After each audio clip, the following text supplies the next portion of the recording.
Yeah. Speaking of games, I don't have a segue for this. Dom. Speaking of video games, we were actually Speaking of video games on this video game podcast, we were actually gonna do this last week, but because of all the Switch news and having our guest Caleb, we kind of decided to hold off till this week. What are we gonna be talking about this week? Telltale's Walking Dead. The new Season 3, episodes 1 and 2. Is it A New Frontier or The New Frontier? I believe it's A New Frontier. A New Frontier is the name of the season. The New Frontier is the name of the group. Spoilers now that we're into it. That is part of it. This is going to be a complete spoiler discussion. Yes. We're going to talk about everything. Skip 10 minutes forward in the podcast if you want to get to topic 3. I'll also have a skip to you on the actual YouTube video. So, yeah, we're going to be getting into spoilers. Start it off, Dom. All right. I freaking loved it. 2 episodes, I know. We're not done, but there's probably the best 2 episodes of a Telltale game I've played yet. Let's start there. Are you guys in agreement with that?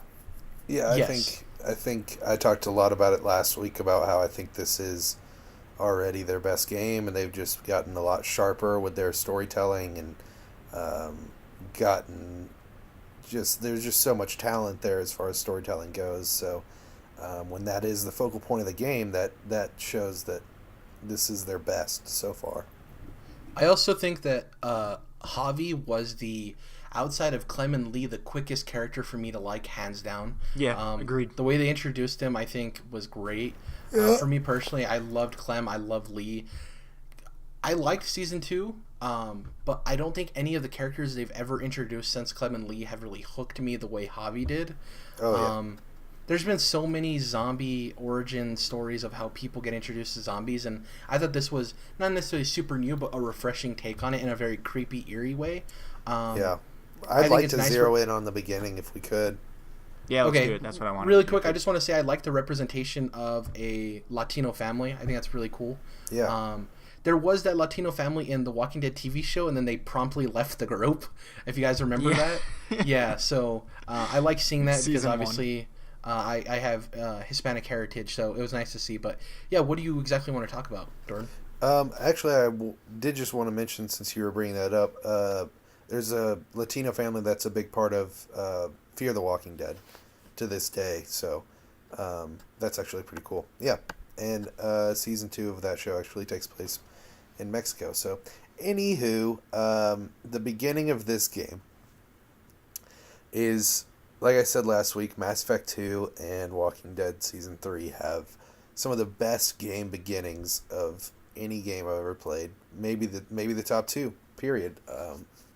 Like, the way this game begins and it lulls you into this kind of false sense of security, and you're okay with everything that's going on. Of course, you can figure out pretty early on that this is before the apocalypse happens, because at the very beginning, Javi's he's talking about just being a traffic jam, so you can tell that, society's still going. And then he gets there apparently right after his dad dies, and his brother's really pissed because he wasn't around for the family enough, it seems like. And then you're kind of just sitting with this family as they deal with this grief, and then all of a sudden the granddaughter, decides to take a glass of water to her granddad, and they're like, no, he's asleep, he's gone or whatever. And she's like, no, he's not, he's awake. And they're like, no, he's asleep, trying to be nice about it or whatever. And then she's like, no, he's awake. And you're like, oh shit, the dude's a fucking zombie. And then they just have no idea what the fuck is going on. So they think at first it's really cool because the older brother goes up and he's like, thank God, you've come back, father, or whatever. He's talking in Spanish to him, and then he's trying to eat his son's face off. So he eventually gets a bite out of.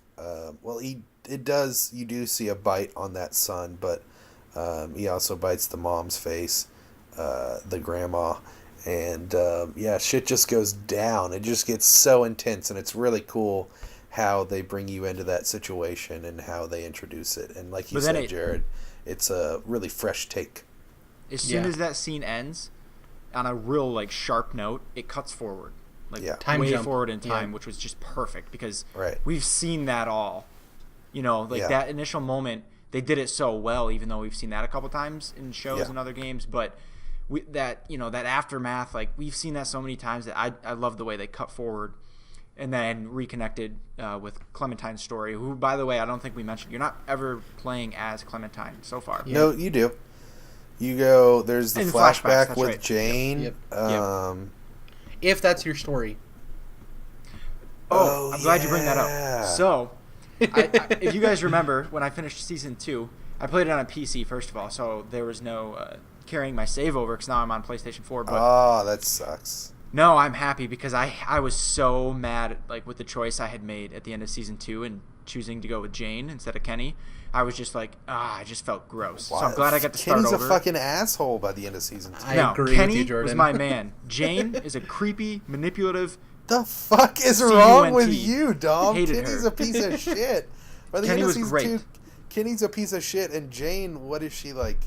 She doesn't tell you something? She's Is an that what it evil is? mastermind. Anyway, She just point doesn't being- tell you something about Her that past. baby or whatever.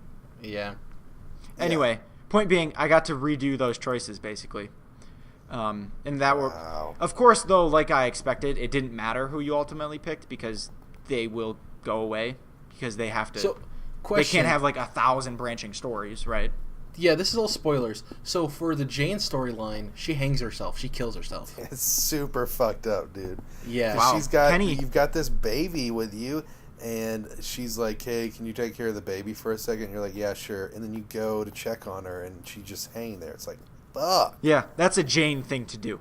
Anyway, What happened with Kenny? Wow! Kenny- Wow! no, Kenny- That was so insensitive.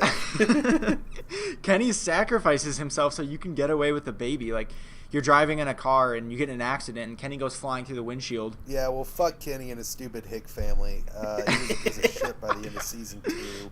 And Anyway, I thought fucking it was cool. Duck, get your stupid ass out of here, that piece of shit son of his. I did not like Jane Duck, all though. You're day, right about I Duck. I felt so bad when Jane killed herself because, like, that's the thing is, like, it's weird because it kind of would have worked better if Jane had killed herself in season 2 because there's a lot of stuff that she's dealing with in season 2 that I can still remember, but it was more effective, when it was all going down. At the time. So if she had done that right at the end of season 2, I think that would have been cool, but it does, obviously bring a big hook for people who have transferred their saves or have loaded up the decisions. Really quick, let's just go over the rest of it really, really quick. So basically, you start out, you're Javi, and yeah, you see the friction between him and his brother early on, and then presumably they get split up and his brother dies. While, before that, and actually I forgot to point out, before the apocalypse actually happens, there's kind of this thing going on between Javi and his brother's wife. Yeah, but you don't know that. Yeah. Well, That's it's the kind of like there's a little bit of flirtation there. There's slight No. At the beginning of episode 1, you see the bit with the grandpa, and that's it. And they don't have any interactions but like, hey, what's up? And then you see the flashback. Oh yeah, it's the later cut back. Yeah, you're right. Later You're right, on, you're you right. have a flashback where Yeah. they're having the conversation. She gets her hand cut at on the glass. sink. Yeah. And then, With okay. the fucking, his brother's so pissed about the glass that his sergeant gave him. Like, Jesus. And all right, this was the first time that it's ever happened to me in a Telltale game. Other games make this mistake a lot, but I picked a dialogue choice, and Javi says something completely different. Yeah. Then, do you guys know what I'm talking about? Did you have that Yeah. too? Yeah, where he's When like, you tell off the brother, like- but then yeah, you're like, go ahead and tell off the brother, and then he goes, Right. she doesn't even love you. She wants to leave with me. yeah, It's like, I was like, I whoa! didn't say that. What the fuck? Whoa. Question: do you guys like Kate as a character? I just wrote down I don't like Kate one bit. Yeah, she's. I think she's. I'm liking the other chick. Eleanor? Eleanor. Yeah, that's my girl. Yeah. You want to talk about? Oh yeah, man. That's my chick for real, dude. I love I'm, the moment. totally romancing her as opposed to Kate. 'Cause I you love have, the moment. You have a chance to kiss Kate when you save her, right? And then I was like, Yeah. yeah, dude, Eleanor's standing right there, bro. Yeah. I don't know if I had that. I don't remember. Anyway, no, Did you have I that option, absolutely. Yeah, I got that option. I love the moment where you're with Clementine and she's just getting in a bit of a tussle with some like traitor, I guess, and she's pointing a gun at his head and ultimately accidentally shoots this guy in the head. Yeah, because and he it's so sold her, awkward. I think, wet bullets, and so they weren't in firing. Prescott, and so in the city you get to, Right. and But so she's pointing the gun at his head like, you didn't even, these bullets don't even fucking work, so why are you nervous? And keeps pulling the trigger, and then eventually it goes off. Right. I just thought it was so perfect because that's the sort of thing that would happen a lot, just accidents and weird, like, nothing is scripted and just awkward, especially when everyone is so cavalier about carrying guns and giving kids their guns and things like that. Like, there would be a lot more accidents, and you don't see it as much in the TV show and stuff like that. So I like the way they handled that, toss that in there. So you speed up through the game. You start off with Javi in a van. We don't need to explain the whole summary of it, but you end up at a junkyard where you're trying to get gasoline. You end up running into this group of bad guys. I want to ask, did you guys smoke weed with Kate in the van? No. Oh, no. Yeah. I did. The kids are fucking asleep and the windows are down. Hell yeah. No. Dude, if it's the apocalypse, I'm lighting the fuck up, man. Oh, man. You get to a junkyard and you're trying to find gasoline. This group comes and there's an altercation, and you essentially get split up from the group, and you end up going back to Prescott, where you're introduced to Eleanor, Tripp, the big burly man that runs the city. In between these two parts is when you get introduced to Clem, like we talked about, and you both go to Prescott together. Then you end up going back on a rescue mission to go find your family, and you end up saving them. But the end of episode 1 happens, and did that take you guys by surprise when the little girl gets shot in the head? Oh yeah, Dude, yeah. It was a oh shit. I guess you watch Walking Dead the show, but you don't, Jared. Dom, you've seen where Axel? No, what's her name? The Denise. The lesbian Debbie? doctor. Yeah, she just takes an arrow. She of but nowhere. hers is crazy, dude. Because she's going, I don't know why you guys don't, and then it hits her in the head, and then she keeps talking, and it's so like it's so spine tingly when she's still talking after there's an arrow in her head. And I'm like, ugh. And so that's what that reminded me of. The head shooting, that was crazy, because like I thought they're playing it up to like get you worried and then not get you worried when they were saying like hopefully we all make it back, and they're like, hey, shut up, we're not back yet. And then I was like, oh, they're just playing on that, and then she gets shot in the head, and I'm like, as soon as she died, I was like, well, how did I not notice that? Because they were gonna keep one of the kids, but clearly she's like, oh, look at this tape cassette, and you're finding her pieces when you're getting back to rescue them, and it's like clearly they're making this big emotional connection. She's useless, like she's not gonna scrap anything for you, she's not gonna kill any zombies, so yeah, they're gonna just blow her head off. She's not even a source of conflict either. The kid, at least the boy, is a source of conflict. So and after that, you end up kind of like in this conflict more or less at this point with this other group, who you eventually have to just go to their place because Kate is sick or injured. She got shot. So Kate gets shot, and you send what's the boy's name? Omar? Gabe. So you send Gabe to take her back to town with Eleanor so that they can get actual medical attention, and you decide, well, I guess you make a decision. Choose. I chose to stay with Clementine and have the shootout because, that's... Oh, right. I guess we're running through this story, so we'll probably continue with that. I want to stop here. Clementine is fucking awesome in this game. Yeah, agreed. Clementine is such a fucking badass, and I love it because that's her story arc. Like, it makes total sense. It makes sense that she's a lone wolf. It makes sense that, when she's this, like, mousy-ass little tiny thing in Season 1... not even like 10 years old, and Lee teaches her how to shoot, and you're thinking now she's like, probably pushing like 15-ish years old. You're like, oh yeah, dude, she's got this shit down, and it totally makes sense. And I just love the way that they present her character. She's like, uses curse words, and is clearly good with a gun, and then wasn't even freaked out when she shot the dude in the head over the bullets. She was just like, hey, can you cover me on this these people rushing in So, to ask about what happened. You know, she's like, the problem, "You've got to tell him that it was an accident," and I'm like, "Damn, you're a badass." the problem with this though, they know this, but when you do have to make that choice between going with Clem and going with your family, Javi doesn't know Clem, but you, the player, do. Yeah. So there's kind of that dissonance where like, well, Javi probably wouldn't go with Clem, but like you're pointing out, yeah, Clem is awesome and we know her from the last 2 seasons, so probably most people went with Clem, even though Javi would never have done that. Yeah. Well, I don't know. I think they had to defend themselves. They couldn't just run away without shooting at those guys. At least the choice is different when you have played 2 seasons of Clem, right? Sure, That's all. Yeah, I can agree with that. Yeah. So after that conflict where the girl gets shot, and then you decide if you want to go with them to the city or hold off and fire back, you end up getting back to the city. Depending on what you choose, a little bit of things will happen differently. But the guy who actually runs the bar or the store where Clem shoots that guy by accident, his wife ends up becoming a hostage. So the other group that you return fire with actually rolls up on Prescott, and you have exchange words a little bit, and they tell you that she actually got captured. And earlier in the game, you see her riding in on a horse, and he's like, one of these days you're going to get captured, or something's going to happen.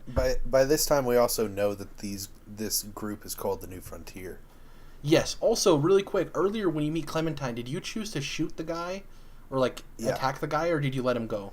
I shot the guy because in situations like that, in apocalyptic situations like this game takes place in, fuck that. That guy, if I don't shoot him, is going to come back and rape all my women and kill all my children, and I shot him too. No way. So eventually they roll up on Prescott. They have Francine as a hostage. You choose how to actually talk to them, if you want to fire first, if you want to negotiate. I shot. They end up cutting off her finger. It gets hectic. There ends up being a firefight. Then essentially you guys have to leave Prescott, a group of you guys. And you end up traveling through. You get caught underneath this passage. They barrel through the front door, and zombies get into Prescott. You meet Jesus. Gets overrun, and you get split up. It's you, Javi, and then Clem goes with the white-haired guy that's got his hair pulled back. Trip, yeah. So Clem goes with Trip and Javi and Eleanor and Kate and Gabe. Yeah, that sounds about right. Yeah. Yeah, and so you end up getting stuck below this passageway, and zombies are crowding around. You guys don't know what to do, so you end up climbing on top of this building. You end up seeing this weird, mysterious figure, so you actually sneak up behind him. Come to find out when you put the gun to him, it's Jesus from the Walking Dead show and the comic, I believe. Is he from the comic? He's from the comic, and that's what I really wanted to talk about. I love how they've done Clem, but oh my gosh. So Jesus is originally from the comic. He just got onto the TV show within the last year. And this is such a better adaptation of Jesus from the comic. This is the likeness, the look of him. What I imagine the voice would be like is perfect. This voice actor is spot the fuck on. And so the guy on the TV show is a good actor, but he's like a short, blonde British guy, which he's doing an American accent, but he's a short, blonde guy with blue eyes, and Jesus is a tall, dark, and handsome type of dude, you know? So it's like this guy does a great job with the voice acting, and they nailed the comic version of the character. Now, reminder, the Walking Dead game that Telltale does takes place in the comic universe, and so that's why they did that, and I love that, because it could have been kind of just a loose adaptation like the show, but I felt like they really nailed it, so I like that a lot. One instance being where he jumps off the wall and kicks a walker. That's a big thing in the comics, is that he's just kind of like an action hero. Kind of like an action hero, but really a big thing is his boots, and he's just like kicking the shit out of walkers all over the place, and they really don't like call to that in the show, and so it was cool to see him like jump off of this wall in a game that's really not like action oriented. So, actually, the group that attacked you and the group that you returned fire with, and they eventually tore down Prescott, you come to find out that they're actually called the New Frontier, hence the name of the game. But that's you find out way earlier. Yeah. No, I'm just saying we didn't clarify that. I'm saying that we didn't clarify that during this discussion. Sure.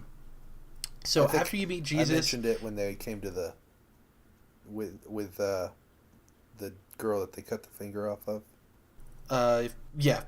So you end up going through this tunnel, trying to escape the zombies after you meet Jesus, and this train actually, and the girl who gets kidnapped, her husband, Francine's husband. I don't remember his name off the top of my head, but he's kind of getting weird with you. Clem actually ends up telling you that she was once a part of the New Frontier, and then that a cutscene ensues where she's like with the baby and the baby's crying, and she actually is hidden in this little like hut thing, and a member of the New Frontier actually like you can choose to let her in or not. And you talk to her, and she tells you you're part of that she's part of the New Frontier, and they can help you with the kid and that kind of stuff.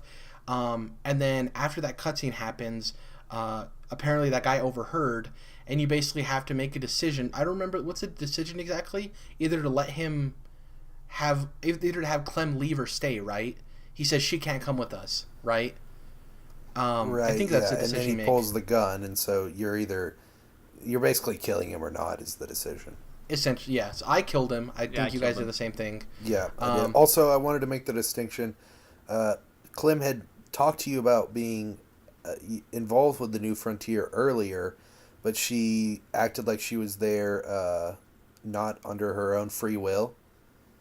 And then, so yeah, right at that moment, she pulls up her sleeves and shows you the tattoo, and so tells you, like, no, I was actually involved with the group based on my own choice. Yeah, and what happens next is you guys come out of the tunnel. You're trying to get to Richmond, which is this kind of like quote unquote safe haven-ish area that also is run by the New Frontier.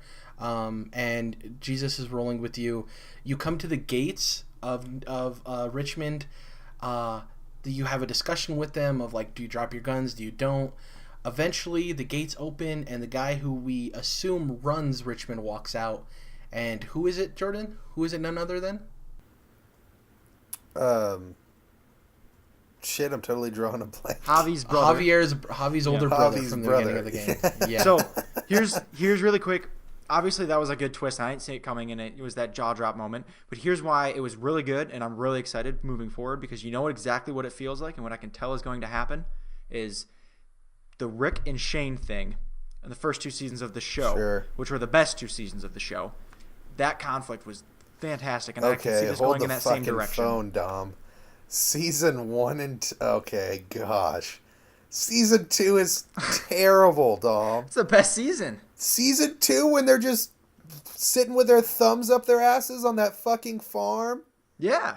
God, that's so bad. Yeah, pretty much, because they're waiting for Carl to get healed, and then they're waiting because find the girl. They're looking for Sophia, and she's in the barn the whole time. Herschel's got him locked up there because he thinks he can heal walkers. I agree that nothing really happens, but there is a good amount of character development, especially with Rick and Shane. That conflict is the best. I would say seasons 3 through 5 are just way better than anything in 1 or 2. Yeah, well, this isn't a TV show discussion, but I had to stop. I'm sorry, but I had to stop there. Like season 2. Whoa, boy. Well, I think the interesting thing that's going to, like you said, it draws a lot of parallels to that, is that I think Gabe's going to be a huge part of the story of you trying to pull him away from acting like his dad and trying to teach him right from wrong. And also the relationship with Kate, which I don't care about. Yeah. She can be with him because I want Eleanor, so I could care less. You can, whatever. See, I'm going to try to be with her, though, just to drum up that conflict, because that's how I want this story to go. Yeah. So super interesting. I didn't see the twist coming, honestly. I was like, whoa. So drawing back a loop, the part where you're like sitting at that gas station, and Kate and Eleanor are in that car, and you're separated from them, and the zombies start swarming the car, and then you eventually rescue them. When you rescue Kate from the car, if you did smoke weed with her in the van in the beginning, you have an extra dialogue option. She's like, gosh, I could really use something to take the edge off right now because she's been shot. And you're like, I think you smoked the whole stash, Kate. So it's a nice little callback.